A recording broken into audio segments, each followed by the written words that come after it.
যে রব্বে করিম আপনাকে আমাকে দুনিয়ার সমস্ত ঝামেলা থেকে ফারিগ করে জুমার নামাজ আদায় করার পর সে মালিকের ঘরে আসার মতো তৌফিক দান করছে। এজন্য সে মহান সত্তার দরবারে অন্তরস্থল থেকে কালিমাতু শুকরিয়া আদায় করি, বলি আলহামদুলিল্লাহ। আমি পবিত্র কালামুল্লাহ শরীফ থেকে একটা আয়াত তেলাওয়াত করছি। এই আয়াতকে সামনে রেখে কিছু কথা বলার ইরাদা করতেছি। আল্লাহ তাআলা যেন প্রত্যেক ভাইদেরকে কথার উপর আমল করে জিন্দেগি গঠন করে কবরে যাওয়ার তৌফিক দান করে, বলেন আমিন। আল্লাহ তাআলা বলেন, ইয়া আইয়ুহাল্লাযীনা আমানু কু আনফুসাকুম ওয়া আহলিকুম নারা ওয়াকুদুহা আন-নাস ওয়াল হিজারা। আল্লাহ তাআলা বলতেছে, যারা ঈমানের দাবি করো, হে মুমিন বান্দারা, তোমরা নিজেরা নিজেকে জাহান্নামের আগুন থেকে বাঁচাও। নিজেরা নিজেদের জাহান্নামের আগুন থেকে বাঁচাও, তো বাঁচো। ওয়া আহলিকুম নারা, এবং তোমাদের আহলে বায়াত যারা আছে তাদেরকে তুমি জাহান্নামের আগুন থেকে বাঁচানোর চেষ্টা করো। কি করো? আগে নিজে বাঁচতে হবে। আগে কি করতে হবে? ওই নিজে না বাঁচলে তো বাপের পরিচয় থাকে না। নিজে বাঁচলে বাপের নাম, কথা কান ঠিক কিনা? এই জন্য আল্লাহ তাআলা বলছে, তোমরা আগে নিজে জাহান্নামের আগুন থেকে বাঁচো এবং আহলে বায়াত যারা আছে তাদেরকে জাহান্নামের আগুন থেকে বাঁচানোর চেষ্টা করো। কারণ ওই জাহান্নাম এমন একটা জাহান্নাম যে জাহান্নামের আগুন জ্বালানো হবে পাথর এবং মানুষ দিয়ে জাহান্নামের আগুনকে জ্বালানো হবে। এই জন্য কোনো বনি আদমের কোনো ক্ষমতা নাই যে জাহান্নামের 1 সেকেন্ড আযাব সহ্য করতে পারবে। এই জন্য আল্লাহ তাআলা আগে জানাইতেছে, যারা ঈমান আনছো, ঈমানের দাবি করো, তারা জাহান্নামের আগুন থেকে কি করো? বাঁচো, এবং আহলে বায়াত যারা আছে তাদেরকে জাহান্নামের আগুন থেকে বাঁচাও। আপনার আমার কলিজার টুকরা জনাবে মুহাম্মদুর রাসূলুল্লাহ সাল্লাল্লাহু আলাইহি ওয়াসাল্লাম যখন নবী হইলেন, 40 বছর বয়সে যখন আল্লাহ তাআলা তার নবুয়তের দায়িত্ব দিলেন, তো নবী হয়ে যখন ঘরে আসলেন, আল্লাহ তাআলা বলছে, হে আমার পয়গম্বর, হে আমার হাবিব, ওয়ানদির আশিরাতাকাল আকরাবিন, আপনি আপনার নিকটবর্তী যারা আছে তাদেরকে আপনি নামাজের জন্য বলুন। তাদেরকে নামাজের জন্য বলুন। আপনার নিকটবর্তী যারা আছে তাদেরকে কিসের দাওয়াত দেন? নামাজের দাওয়াত দেন। আগে তো আগে ঘরে দাওয়াত দেন, এরপরে বাইরে দাওয়াত দেন। তো সাহাবীরা জিজ্ঞাসা করলো, ইয়া রাসূলুল্লাহ, ইয়া হাবিবাল্লাহ, এর অর্থ তো আমরা বুঝলাম না। নিজেরা জাহান্নামের আগুন থেকে বাঁচবো, যেহেতু ঈমান আনছি, নেক আমলের মাধ্যমে নিজেরা নিজেকে জাহান্নামের আগুন থেকে বাঁচাবো, কিন্তু অন্যকে কিভাবে বাঁচাবো তা তো আমরা বুঝলাম না। তো বলেন তো, কোনো মানুষের কি ক্ষমতা আছে অন্য একজন মানুষকে সে জাহান্নামের আগুন থেকে বাঁচাবে? না। কোনো শক্তি, কোনো বুদ্ধি, কোনো কিছুর মাধ্যমে কি পারবে?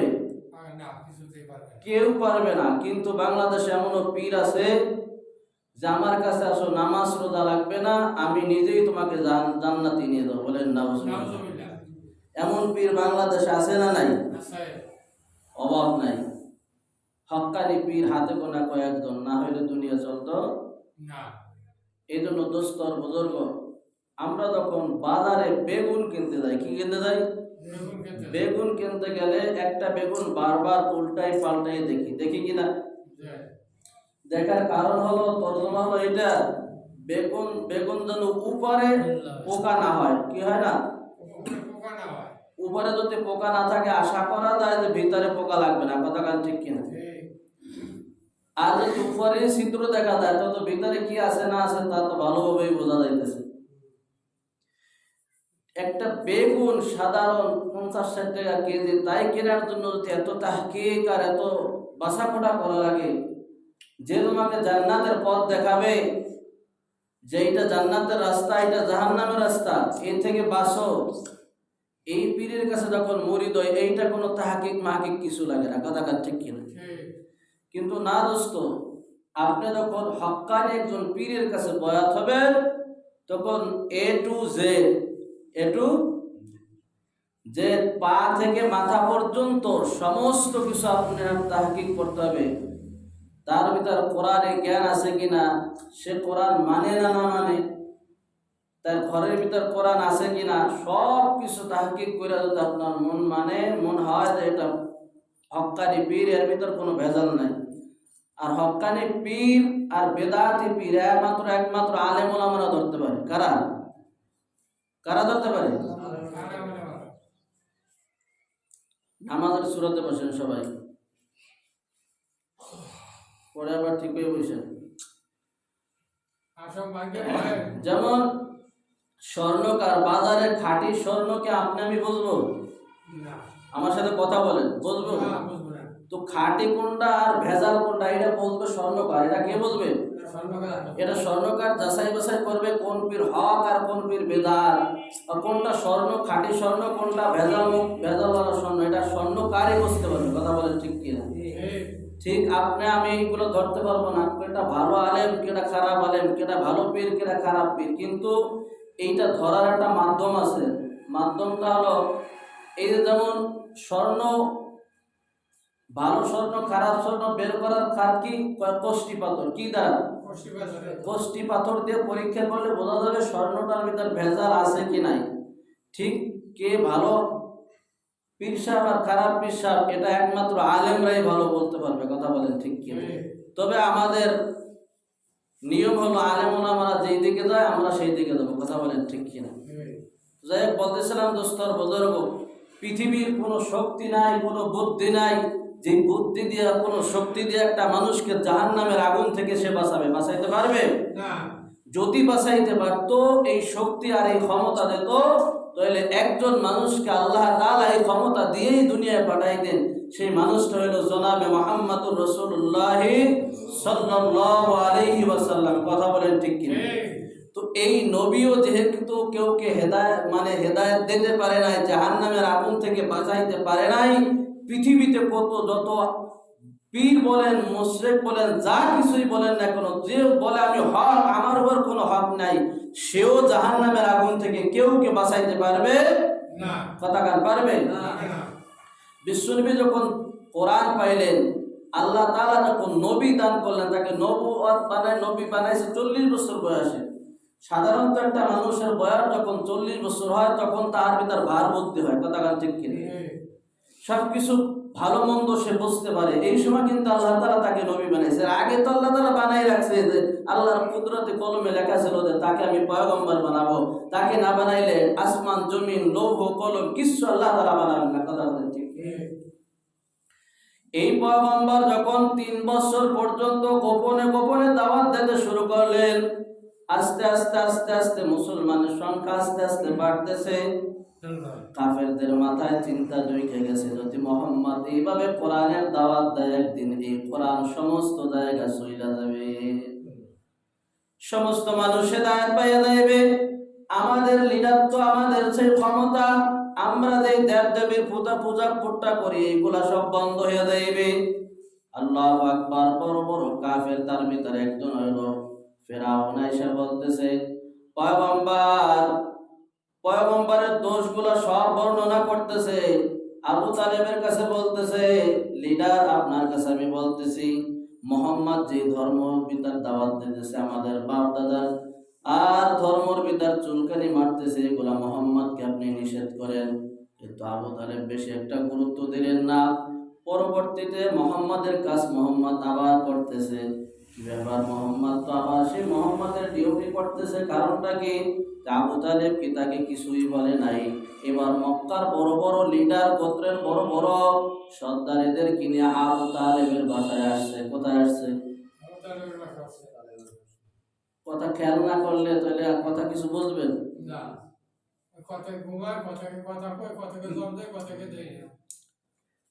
সব আবু তালেবের বাসায় এসে বলতেছে, লিডার, যেহেতু আপনি আমাদের সর্দার, আপনাকে আমরা মহব্বত করি, ভালোবাসি।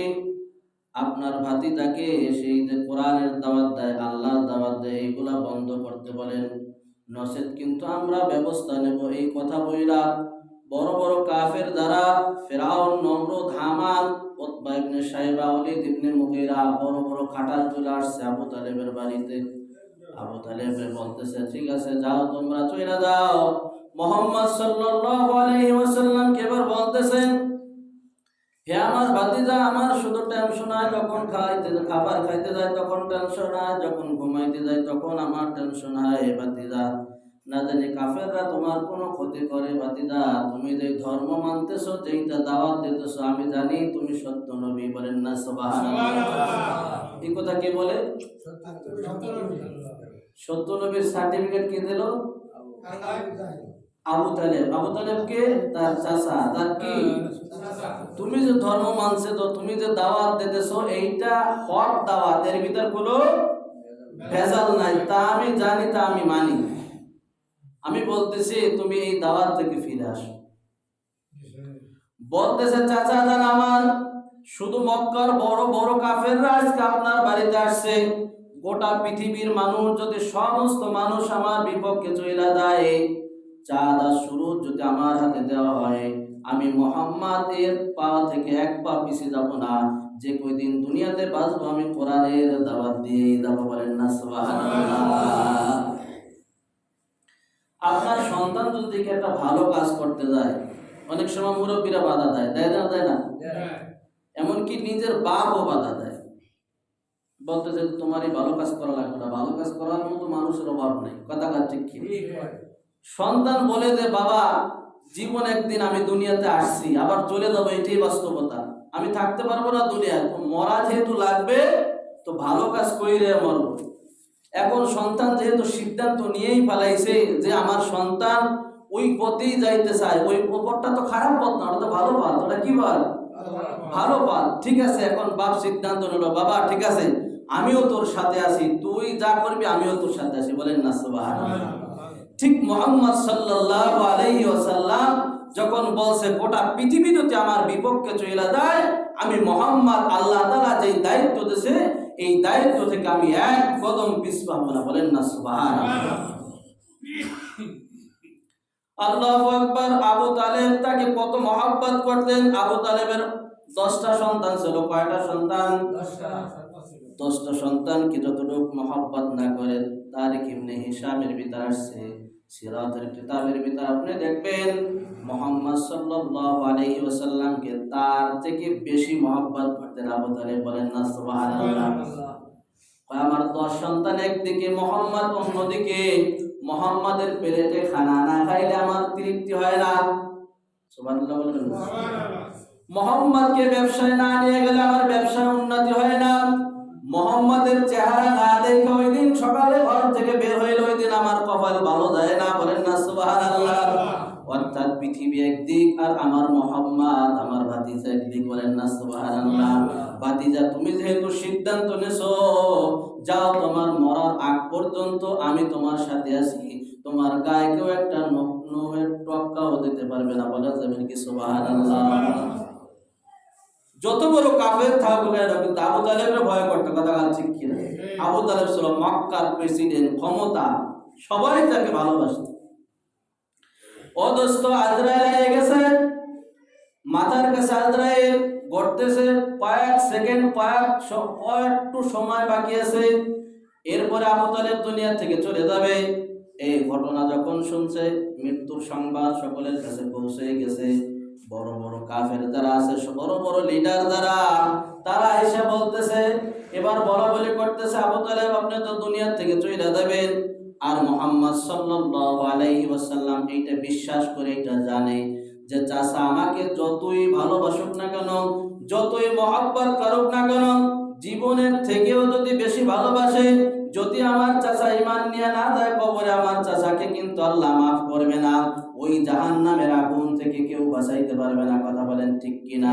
এই বিশ্বাস মুহাম্মদ সাল্লাল্লাহু আলাইহি ওয়াসাল্লামের অন্তরে ছিল। এই ব্যথার বেদনা নিয়ে যেহেতু বাপ পায় নাই, চাচার ভালোবাসা, বাপের আদর আর ভালোবাসা সব কিছু চাচার মাধ্যমে মিটাইছে। কথা বলেন ঠিক কিনা? অথচ এবার চাচার কানে কাছে যাই বলতেছে, চাচা আপনি তো দুনিয়ার থেকে চলে যাবেন, আপনার শক্তি হিম্মত সব কিছু শেষ হয়ে গেছে।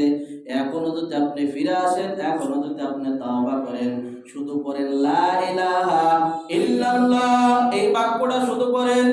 কলেমার দ্বিতীয় বাক্য হলো মুহাম্মাদুর রাসূলুল্লাহ। যেহেতু আমি মুহাম্মদ সাল্লাল্লাহু আলাইহি ওয়াসাল্লাম আপনার ভাতিজা, এইটা বলতে আপনার লজ্জা হয়, ঠিক আছে, আপনি শুধু বলেন লা ইলাহা ইল্লাল্লাহ। এইটুকের বিনিময় হলেও আমি কিয়ামতের ময়দানে আল্লাহ তাআলার কাছে বলবো, আল্লাহ আমার চাচা মৃত্যুর সময় হলেও কালিমা পড়ছে, আল্লাহ তুমি আমার চাচার জীবনের গুনাহগুলো মাফ কইরা দাও। এমন সময় কালেমা পড়বে, একটা ভাব এসে গেছে। কি হয়েছে? কারণ এখন আমি থাকতে পারবো না দুনিয়া, আমার ক্ষমতা দিয়ে কি হবে, আমার টাকা পয়সা ধন দৌলত দিয়ে আমার কিছু হইবে? কিচ্ছু হইবে না। আমি দুনিয়া থেকে এখন চলে যাবো, যদি ইমান নিয়ে যাইতে পারি, এর চাইতে দামি মৃত্যু আর আসমান আর জমিনের নিচে হইতে পারে না। কথা বলেন ঠিক? মন তৈরি হয়ে গেছে, মন বইলে গেছে।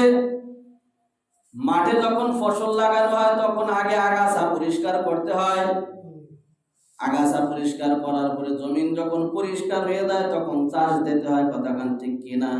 এরপরে বীজ ফলাইলে অটোমেটিক আল্লাহর কুদরতে বীজ জ্বালাই যায়। মুহাম্মদ সাল্লাল্লাহু আলাইহি ওয়াসাল্লাম যে কথাগুলো এত সময় বলছে সব জান্নাতি কথা। এই কথা শুনে আবু তালেবের মন গইলে গেছে, এখন চারা লাগাইলে অটোমেটিক চারাটা জ্বালাই যাবে। বলেন না সুবহানাল্লাহ। আল্লাহু আকবার কাবীরা। বড় বড় কাফের ফিরাউন, উতবা, শাইবা, ওলীদ ইবনে মুগীরা, এরা বলতেছে, আবু তালেব আমরা তোমাকে বড় সম্মান করে তোমাকে নেতা মানি, তুমি এখন শেষ মুহূর্তে বিদায় বেলা, এখন তুমি চইলা যাবা, এখন মুহাম্মাদের কলেমা পইরা যাইবা, কবরে চইলা যাবা, আর তোমার বাপ দাদার মুখে চুন কালি মাইরা যাবা। এইটা তো দেখতে ভালো দেখায় না। বলেন না নাউজুবিল্লাহ। দেখেন আমাদের সমাজের ভিতর এমনও মানুষ এখনো বিরুদ্ধমান আছে, যা করছি বাবা ওই পথে আমি চলবো, যদিও এটা জাহান্নামের রাস্তা হয় আমি এই পথে যাবো, এমন মানুষ আছে না নাই? ওরে কোরআন হাদিস বাইটা খাওয়াইলো, কোনদিন ওর হেদায়েত নাই। আমার আল্লাহ তাআলা বলছে, খাতামাল্লাহু আলা কুলুবিহিম ওয়া আলা সামইহিম ওয়া আলা আবসারিহিম। আল্লাহ তাআলা বলতেছে, ওর দিলের ভিতর আমি মোহর মাইরা দিছি, ওর জীবনে কোনদিন হেদায়েত হয় নাই, কোনদিন হেদায়েত হইবে না। কথা বলেন ঠিক কিনা? বাপ দাদা যেটা করছে, আরে বাপ দাদা তো করছে কোরআন হাদিস ছাড়া করছে। কথা বলেন ঠিক কিনা? বাপ দাদার মন সরল সোজা ছিল, আর তোমার ভিতর দুনিয়ার জিলাপির প্যাঁচ। কিসের প্যাঁচ? তোমার মনের ভিতর আর জিলাপির প্যাঁচের ভিতর কোনো পার্থক্য কথা কয় না। না ভুল বললাম? আগের জামানার মানুষ আর এখন কি এক মানুষ?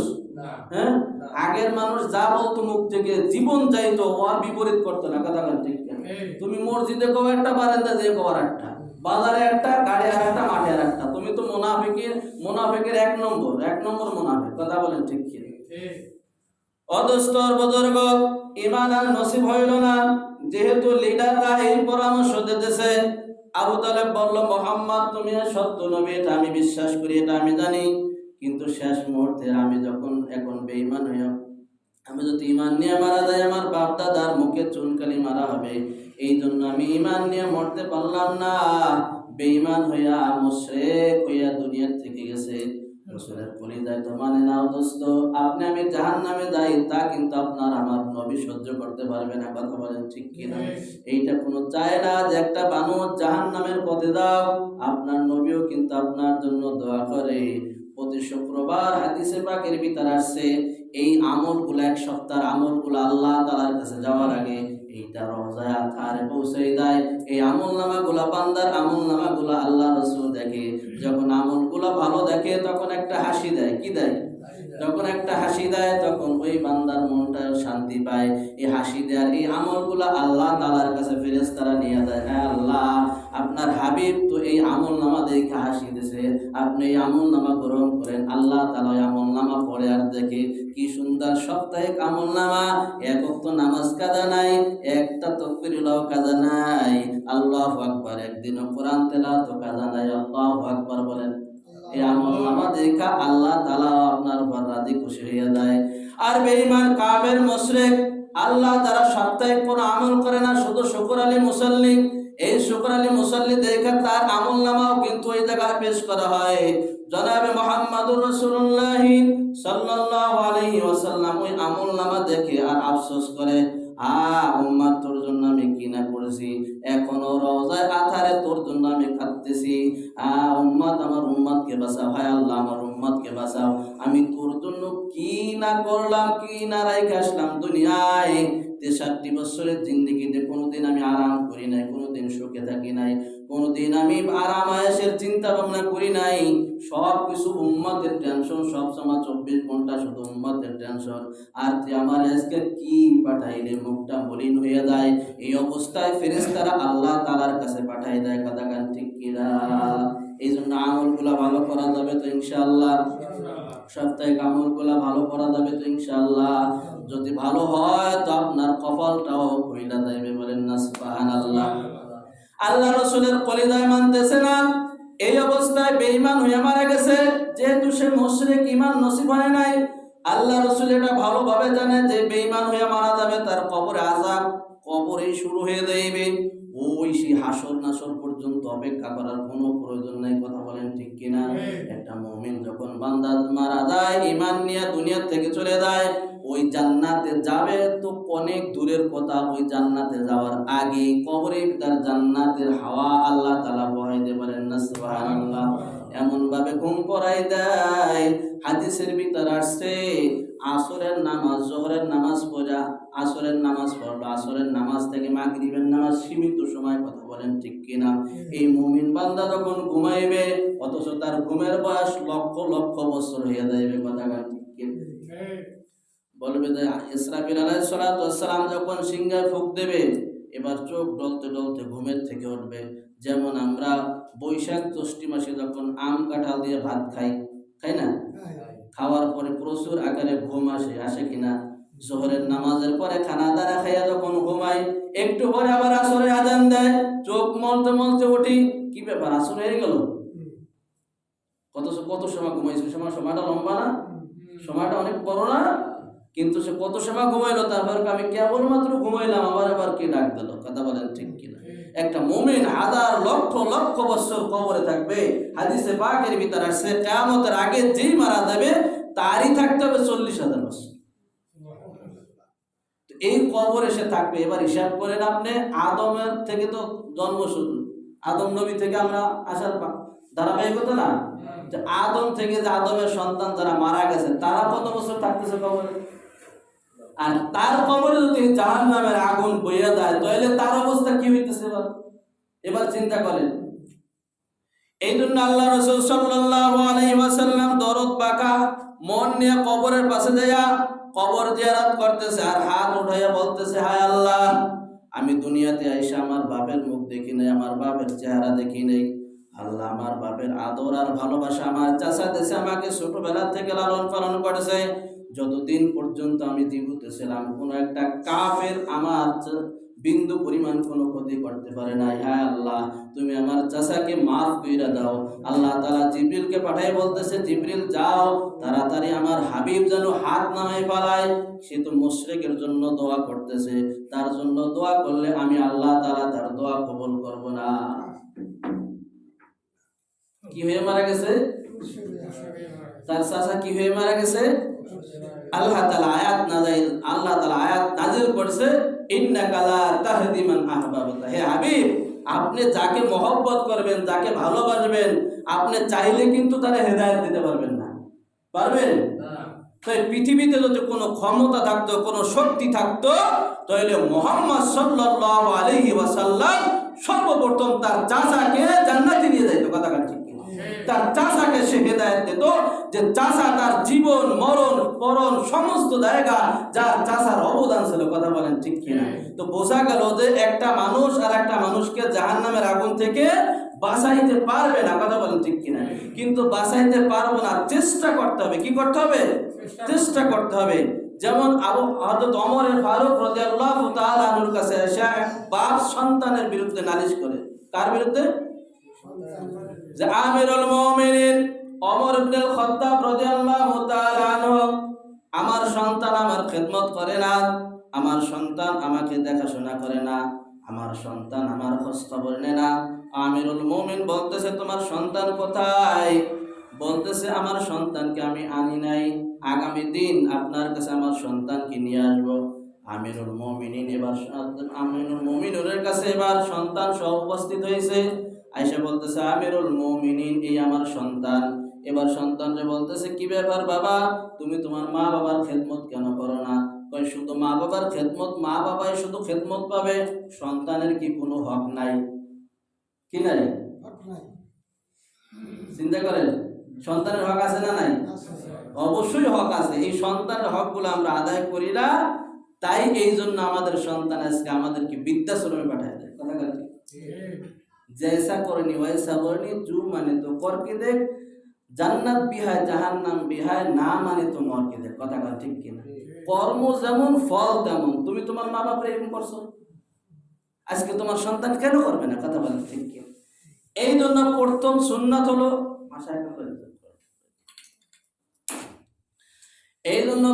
সুন্নাত হলো সন্তান যখন দুনিয়াতে আসবে এই সন্তানকে বিবাহ সাথে করান লাগবে না? লাগবে না? এখন তো শীতের মৌসুম, শীতের মৌসুম, এখন অসমা আবিল যেরকম বেশি হইতেছে, বিবাহ শাদী কিন্তু এরকম ভাবে বেশি হইতেছে। কথা ঠিক কিনা?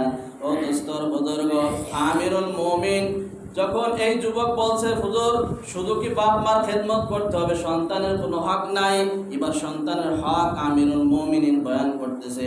সন্তানকে যখন বিবাহ শাদী করাবে, বিবাহ শাদী করার আগে ভালো একজন মহিলা, ভালো একজন মেয়ে ঠিক করবে ওই বাচ্চার জন্য। আগে কি সন্তান না মহিলা? আগে সন্তান। কি যে বোঝে না তাও বোঝে না। আগে এলো মহিলা, আগে আমার সন্তানকে আমি বিবাহ করাবো, আমার সন্তানকে আমি বিবাহ করাবো। এখন কি লাগবে?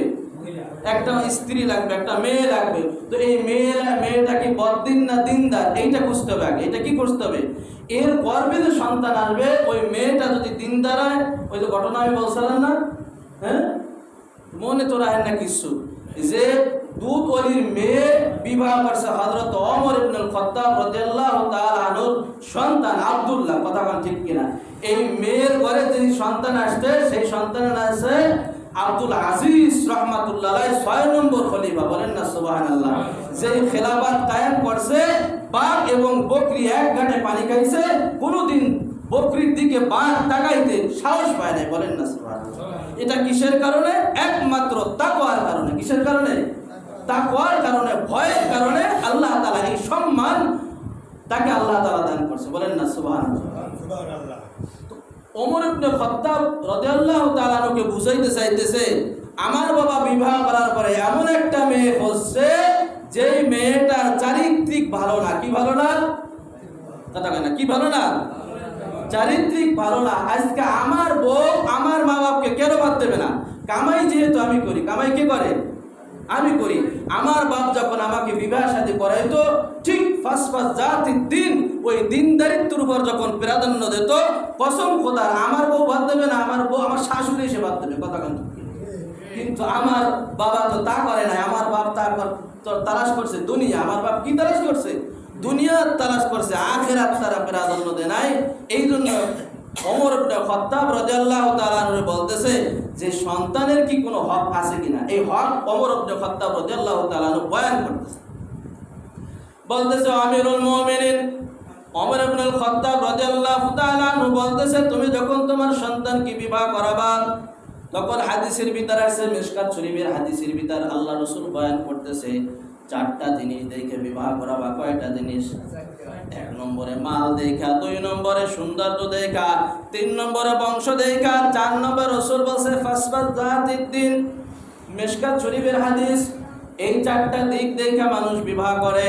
সাধারণত রাসূল বলছে যদি মাল না থাকে, শ্বশুরের মাল না থাকে কোনো সমস্যা নাই, যদি বংশ ভালো না থাকে কোনো সমস্যা নাই, যদি শ্বশুরের পৌরব না ভালো থাকে কোনো সমস্যা নাই, মেয়েটার চেহারাটাও বেশি সুবিধার না তাও কোনো সমস্যা নাই, কিন্তু তার ভিতর কি আছে? দিন আছে। আল্লাহ রাসূল বলছে এই মেয়েটা দুনিয়া তুমি সুখী হবা, আখিরাতেও তুমি সুখী হবা। বলেন না সুবহানাল্লাহ। এই মেয়েটা যখন দুনিয়া থেকে যখন বিবাহ করে নিয়ে আসবে, ও যুবক তুমি ধৈর্য ধরতে থাকো, আর ধৈর্য ধরতে থাকো, আল্লাহ তাআলার কাছে দোয়া করতে থাকো, দেখবা আল্লাহ তাআলা তোমাকে এমন একটা সন্তান দেবে যে সন্তান দেখা মা বাবার কলিজা শীতল হয়ে যাবে। বলেন না সুবহানাল্লাহ। এই সন্তান দুনিয়া আসার আগে মার কিছু হক আছে, মার কিছু দায়িত্ব আছে না নাই? আজকে সিজার কেন বাড়তেছে? 20 বছর 30 বছর আগে সিজারের নাম ছিলই না। এখন সিজার ছাড়া কোনো বাচ্চা দুনিয়া আসতেছে না। কারণটা কি? কারণ আমরা খুঁজি না। কি করি না? কারণ খুঁজি না। খালি আমরা আওয়াজ শুনি, খালি শোনাউল্লাহ আর বগাউল্লাহ, কিন্তু মাঝখানে নাই আমলুল্লাহ। কথা বলেন ঠিক? এই আমল যত সময় না হবে এই ওয়াজের কোনো কাজ হবে? ওয়াজ এলে আল্লাহ রাসূল কম করতেন, আমল করতেন বেশি। কি করতেন? আমল বেশি করতেন। এই বাচ্চা যখন গর্ভে এসে যাবে, আস্তে আস্তে পেটটা বড় হইতে থাকে। বড় হয় না? হয় না? আস্তে আস্তে বড় হয়। এবার মা কি করবে? 5 ওয়াক্ত নামাজ পড়বে, ফরজগুলার ইহতিমাম করবে, ওয়াজিবগুলার ইহতিমাম করবে, যেগুলা ইম্পর্টেন্ট জিনিস এইগুলা পড়বে। এবার মাঝে মাঝে এবার কোরআন তেলাওয়াত করবে, সুন্দরভাবে কোরআন তেলাওয়াত করবে, তাসবিহ তাহলিল পড়বে। আস্তে আস্তে যখন বাচ্চা বড় হইতে থাকবে, এক পর্যায়ে এমন বড় হয়ে যাবে তারা শুধু ফরজ ছাড়া আর কোনো ইবাদত করতে পারে না। মনে চাইলো 10 রাকাত নফল নামাজ এখন পড়া সম্ভব না। এই সময় কি করবে? মা বেশি বেশি নফল ইবাদত করবে, বেশি বেশি তাসবিহ পড়বে, বেশি বেশি কোরআন তেলাওয়াত করবে। এইগুলা যখন পড়বে আর একটা তাসির, একটা ধাক্কা ওই বাচ্চার কলবের ভিতর লেগে যাবে। বলেন না সুবহানাল্লাহ। বিজ্ঞান সায়েন্স বলতেছে মা যখন ভালো খাবার খায় সন্তান ওই গর্ভে থাকে, এই ভালো খাবার খাওয়ার কারণে মার মুখে যেরকম একটা হাসি ফোটে, এই হাসিটার ধাক্কা ওই বাচ্চার কলবে লেগে যায়। তো ভালো আমল করলে তা লাগবে না? ভালো খাবার খাইলে যদি হাসি ফোটে, তাহলে কসম খোদার ভালো আমল করলে ওই আমলের ধাক্কা তার মায়ের কলিজায়, ওই বাচ্চার কলিজায় লাগবে। লাগবে কি লাগবে না? এই জন্য মেয়েদের অভ্যাস হয়ে গেছে টেলিভিশন দেখা। কি অভ্যাস হয়ে গেছে? এই জন্য যখন অসুস্থ হয় আস্তে সোজা বাপের বাড়ি পাঠাই দেয়। কোথায় পাঠাই দেয়? বাপের বাড়ি পাঠাই দেয়। বাপের বাড়ি বৈশা তো সব আকাম আর কুকাম করে। কি করে? এই 7-8 ঘন্টা টিভি দেখছে, এই কাসিমের মতো বোতুম দিয়ে বসে থাকে। বলেন তো একটা মানুষ যদি 7-8 ঘন্টা ওই টিভির দিকে তাকাই থাকে, তো এই বাচ্চাটা তো লড়াচড়া করতে পারে না। পারে? ওই বোতুম দিয়ে থাকে, ওই লড়াচড়া না করার কারণে পরে সিং কেটে বাইর করতে হয়। কি করে? কষাই আছে, আমি পয়সা নিয়েছি, আমার 10,000 দিলে আমি বুঝ দেবো। কথা ঠিক কিনা? কিন্তু আল্লাহর কোরআন আর হাদিস যদি মানতো, কসম খোদার তোমার ওই ঘরের থেকে বের হওয়া লাগতো না। তার প্রমাণ লক্ষ লক্ষ প্রমাণ আছে। কথা ঠিক কিনা? ইল্লা মাশাআল্লাহ 2-1 দেখতে পারেন, 2-1 হুজুর সেটা ঘটনা কেমনে হয়ে যায়, এটা বাদ, ওটা ধরার ভিতর না। আপনি দেখেন 80% হয় কিনা, এইটা আপনি দেখবেন। কোনো আলেমের বউ সিজার লাগে না। যদি হকের উপর থাকে, আল্লাহকে বিশ্বাস করে, আল্লাহ তাআলা তার খালাস ঘরে নরমালি দিয়ে দেয়, যা নিজেও টের পায় না। কথা ঠিক।